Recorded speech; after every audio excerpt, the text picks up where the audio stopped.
Up next, we'll consider what the move by the Trump administration to replace the nation's top military official with someone who is unqualified by the letter of the law says about the administration's attempt to tie diversity initiatives to unqualified hires.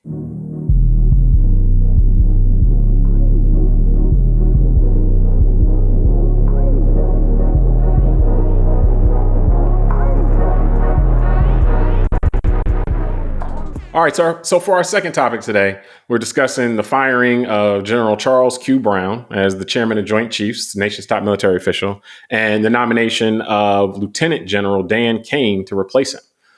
And General Dan Caine is a 3-star general. So, Tunde, what stood out to you about this replacement of the top military official by the Trump administration with someone, and just for context, the law from 1980s that determines the qualifications for this position for the Joint Chiefs, Lieutenant General Caine does not meet those qualifications. He's underqualified for that role based on the text of that law. So what stands out to you, in this move that we're seeing and kind of the blowback that we've seen in the public from it? Yeah, I think so. The blowback from the public stands out as a good thing to me. Kind of like the blowback we saw when the public learned about the removal of the Tuskegee Airmen references from the Air Force training videos. So it shows that, to me, that the public is in a different place than some of the stuff we're seeing coming from the top. So that's interesting. For all we know, the firing of General Charles Q. Brown might have been related to that. But nonetheless, go ahead. So, but on a serious note, so there's a couple things I see. One is, and I'll say this without joking, but I know it'll sound kind of funny, which is I say, thank God for Donald Trump in this way, that he has totally removed the dog whistle and we just see things for what they are now. There's no more questioning as to, I think it helps us narrow the questioning of motivations when people are this transparent. And so that's one thing that to me stands out, that now we can talk about this finally in a different way. Like you said, by pointing to people's own words and actions. Correct. That's what I'm saying. Like there's no more speculation, reading between the lines and all that. Yeah. Yeah. There's no more speculation about it. It's just, this is a lot of things we'll get into today about misdirection and cronyism and all that. And all that's there for us to discuss. So I know we'll get into that. All right. Well, to me, what really stands out is more about the president is allowed to get rid of. Well, let me back up. The biggest thing here is that while the president, a military officer serve at the president, for the president can replace him and so forth. So that's not the issue. Isn't that he fired the guy? The issue is really that the defense secretary and President Trump have come in talking a lot about diversity initiatives and how that you got to get away from that because it gets so far away from merit. And what we have here is a very clear example, a clearer example that you could not really ask for, where you take a 4-star general who is qualified by the letter of the law that governs the qualifications for this position, and you get rid of him. And they on the way out, they were complimentary of him and so forth, said he's just not the guy we want, but he's qualified and served his nation and so forth. So they weren't kicking him on the way out, but they got rid of him as a 4-star general who's qualified under the law, and are appointing a 3-star general, so a lesser general, to replace him, and someone who this 3-star general, by the letter of the law that governs the qualifications, isn't qualified for that. So what this really illustrates is that this quote unquote war on diversity initiatives is really not about merit. What it's about, because what we're doing here, are we replacing diversity initiatives which expand the pool of people potentially you're choosing from? That diversity initiatives aren't, you have to hire this person, you have to hire that person. That's saying, hey, make sure you let's look at the whole spectrum. Let's not look at just over here. Let's not just look over here. Let's look everywhere. Let's look at that. Or let's look at, or instead of diversity initiatives, let's replace that with cronyism, which is, I'm just going to go from the people that are my friends, or the people that have some connection to me specifically, or that are going to do what I tell them to do and so forth. So we're trading diversity, wider pool of applicants, wider pool of people being considered, more qualified result, for cronyism, where we get to see a less qualified result from that. And so I'd like to let's get rid of all of this idea where the idea of we have to push back against diversity initiatives is because there is some merit-based reason or because some qualification-based reason. You expand the pool not to get lesser people, but to get more people and to get more competition amongst jobs. And it really seems like this push against diversity is because people just don't want to compete with the whole population pool in order to for jobs or for positions of influence. They'd rather just somebody that they know put them in the spot and say, hey, I know I don't have the qualifications, but let me get in here because you're my guy. And that's what we have here. And that's operating at the highest level as our military now is that's my guy. Yeah, no, I'm laughing because people who are insecure about themselves and about how they got somewhere generally don't like to have to compete with other people because they might get found out that they probably shouldn't be where they're at. And so that's an interesting just observation. The other is that because there's a lot to say here. I think you're right about the diversity stuff. And I want to be very clear here the way we're having this conversation because we're two Black American dudes talking about a Black general that got fired. So I want to be very clear to the audience. This to me isn't a racial discussion in terms of I'm not calling Trump or these guys racist for firing the guy. I think they would have hired a Black 3-star general that didn't have the qualifications. Like one of the qualifications for being in the Joint Chiefs of Staff is you have to have led men in combat. So Charles Q. Brown has led men in combat on top of being a 4-star general. And the Mr. Caine, who is replacing him, has never led men in battle. And he's a 3-star general, like you said. So he is clearly less qualified, period. That's it. And so that's my point. Well, let me piggyback on you real quick. I don't think this is a racial issue. I think this is a cronyism issue. Like this is the same kind of issue that you end up with Herschel Walker running for a Senate in Georgia. And he's a Black guy. Highly unqualified. Yeah, so exactly. Highly unqualified, but that's my guy. So that's kind of the thing of what we're looking at here. This is something different than, the idea of Charles Brown and the diversity piece comes just from the fact that the defense secretary, before he was the defense secretary, was very hostile to anyone who had ever supported any kind of diversity initiative in the military and said, we're going to get all those people out, And so they've made that such their crusade. And now they come in and put people who are underqualified because that's my guy, or that's the guy. And so it's a misdirection that I know you were planning to get into. Yeah, well, that's where I'm going because that's what I was going to say. I mean, it's a great point about Herschel Walker, actually, because that did happen. I was going to say I would assume that if there was a Black guy who was less qualified but would do the president's bidding, he'd have picked him. That's why, to me, this isn't racial. That's why the Herschel Walker is a great example. So what is it? Because the racial part to me is really the president and his people around him understanding their audience in general up until this point, right? Maybe the audience will begin to change based on the realities that we're seeing, but maybe not. Going to the, maybe. Going through the campaign and into the election season and all that, what do we hear? It was all about DEI, DEI, DEI. And that's what I'm saying. It's not about Trump or any of them being racist. They understood that they could misdirect their audience by using race and this idea that people that are non-white are inferior. And therefore, if you see them in a position of authority, it must have been handed to them. They must have not earned it. And I find this culture very interesting because I'm reminded in reading about Charles Brown that he's the second Black Joint Chiefs, because we had Colin Powell, we had Condi Rice as National Security Advisor in the past. And it seems like the sentiment of the general public or the majority of a political party didn't have the same attitude 20 years ago. So a lot of this to me is manufactured and people have been manipulated into believing these things. And now we see the truth. The truth is that it was never about merit. The truth is about they want their own people. And I'm going to quote the current defense secretary, Pete Hegseth, who was interviewed recently on Fox News, and they asked him why that they chose to do this, get rid of Mr. Brown. His quote in response is, "This is a reflection of the president wanting the right people around him to execute the national security strategy we want to take." So my point is that reminds me of the whole thing that started with him and James Comey in 2017 in his first 2 weeks, where James Comey alerted all of us and said, hey, he asked me to be loyal to him personally and not the Constitution. And I think that's what we're seeing. And we just need to accept this is what we're seeing, that Donald Trump in his first term learned a lot. And he learned that there's people that will stop him from doing certain things. If they're loyal to the Constitution, as opposed to him, to Trump personally. Correct. Yeah. Then he had a 4-year, break. And during that 4 years, a bunch of smart people that have a different ideology than many of us who enjoy the way the democracy's been, these are people that don't like the United States in its current form. And a lot of it, the way the government works, the way we all get benefits, No, and stuff like that. you're taking it too complicated, man. These are people who are not in place to protect the U.S. Constitution. The people who are unhappy with the U.S. Constitution are the people who won't let the Constitution stand in the way of the whims of the executive.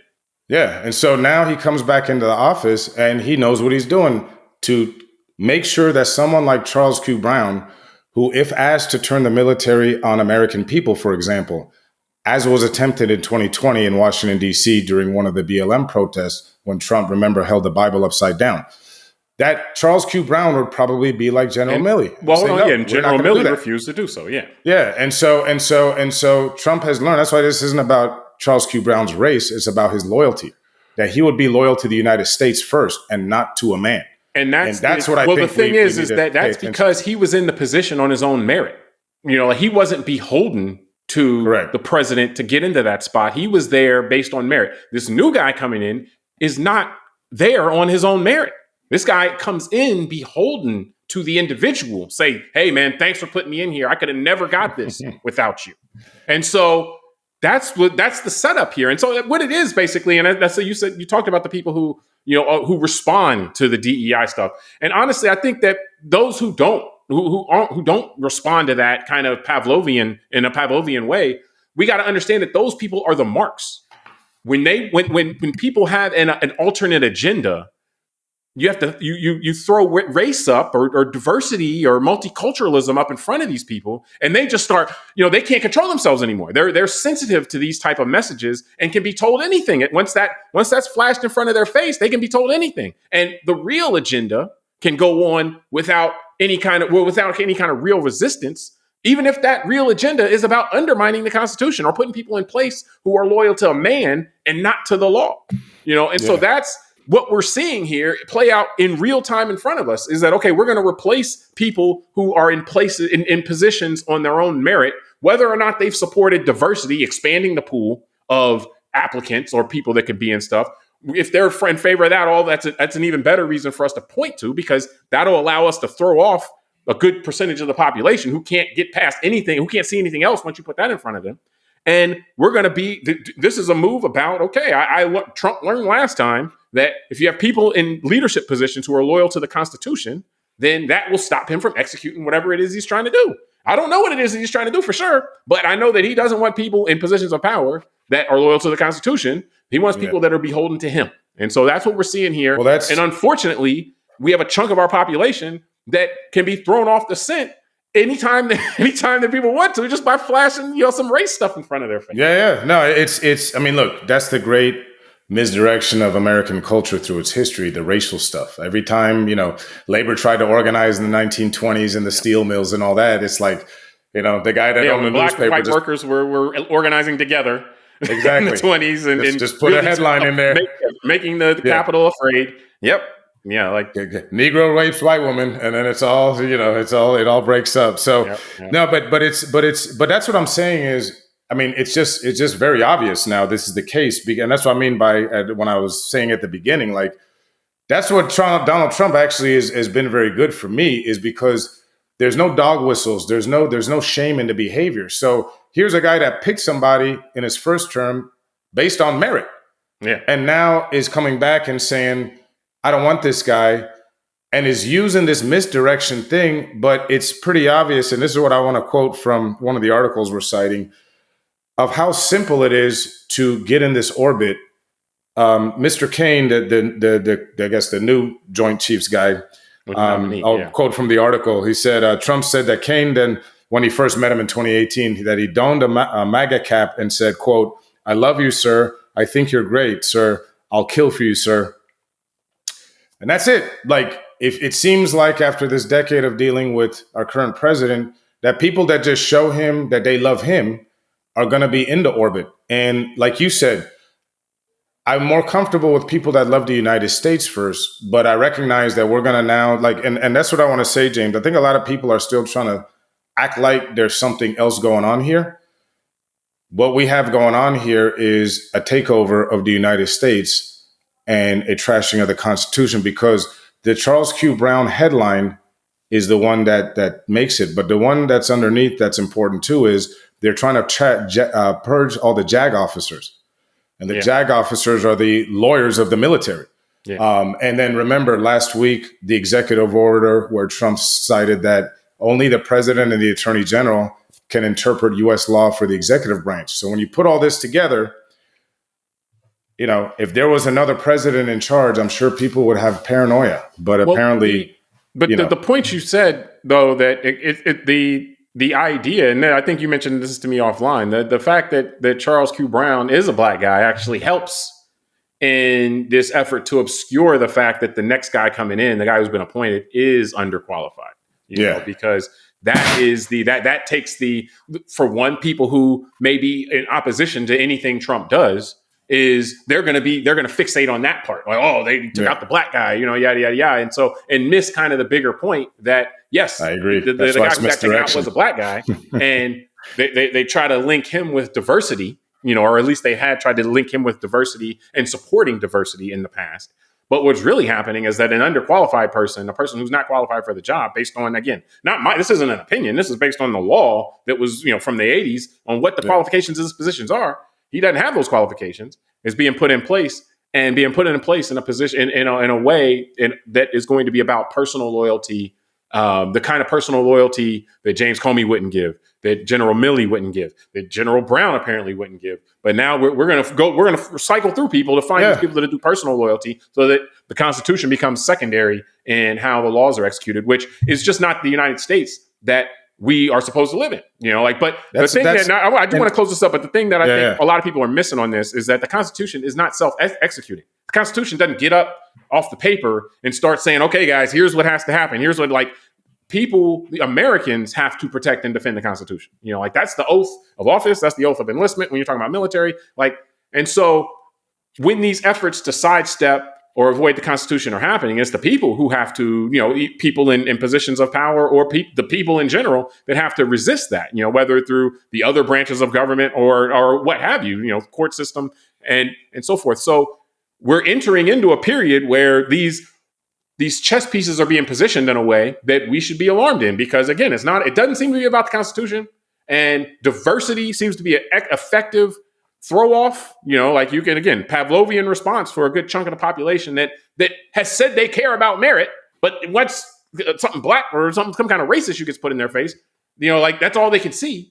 And so we got to be prepared, be ready to call this stuff out, because it's happening in front of our face.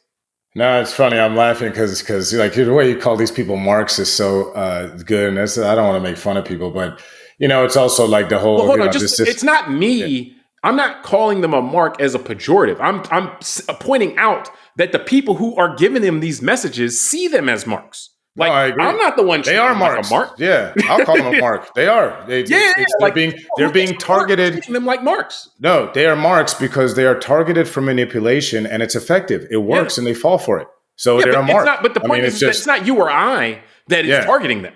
And so what I'm saying, James, just to finish up, because I know we want to get moving, I keep thinking of George Washington's farewell speech here.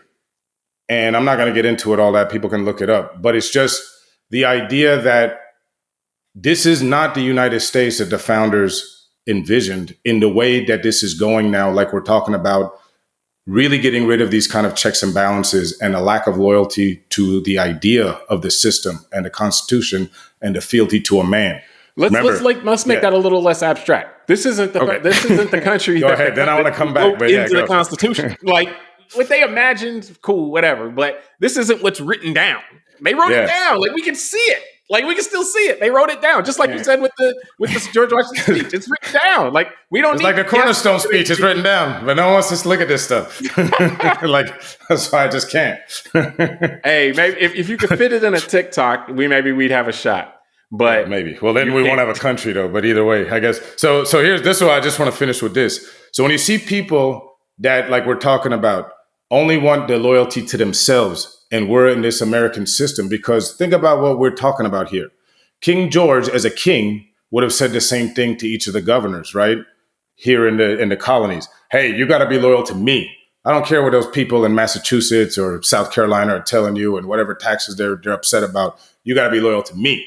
Right. And so when these guys founded the country after the revolution, they were like, nah, we don't want to deal with that anymore, because why I think of a word when I think of Trump and this attitude is lazy. This is what happens when you have people that are lazy intellectually and they're insecure because they know they shouldn't be there and they can't compete with people that are smart and studied and well-read. So what happens is they have to bully their way through things. This is what Putin did in Russia. Because America, the whole system and the checks and balances of the Congress and the executive and the judiciary is about checks and balances to force compromise. Because that's not what King George was doing in England. So these founders created something else. And you made a great point on a previous show last year. To my knowledge, I might be wrong, someone can correct us, the United States is the only country that's founded by intellectuals. And that actually had like a decade to figure out how they wanted this thing to really look. Well, I would say that and it's still going. Like, and we started that trend, but it's still going. That's the bigger issue, is that the other people tried to found stuff at that time frame, but they weren't able to keep it going, so. And then the whole time continuously.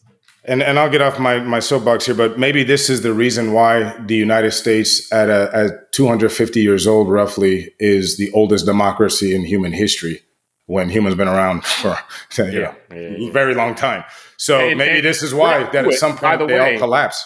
But as the founding fathers wrote, the threat to it is someone attempting to bully their way through the system. Correct. And the other mechanisms in the system, whether it be the other two branches of government, not responding to that challenge and allowing them to do so, whether it be the Democrats. Sorry, I got one last joke. They wrote that stuff in the 1700s. I know, but you know what they didn't see? That the real threat was going to be the less than 1% people that are trans. That they failed. They lacked that imagination, and apparently, diversity apparently too. Like, I was told during the last election, like in November or just in October of last year, that if I send my kid Johnny to school in the morning to third grade, he's going to come back as Jane in the afternoon. And apparently all that doesn't exist anymore. No one's talking about this stuff anymore. Yeah. So, imagine that. Yeah, I guess all those problems just got solved magically. Yeah, I guess so. Yeah. Now they're just going to call Medicaid. They won't pay for it. I mean, that's how they solve it. So all right, man. Well, but we appreciate everybody for joining us on this episode of Call Like I See It. Subscribe to the podcast, rate it, review it, tell us what you think, send it to a friend. Until next time, I'm James Keys. I'm Tunde, the misdirection guy. All right, we'll talk to you soon.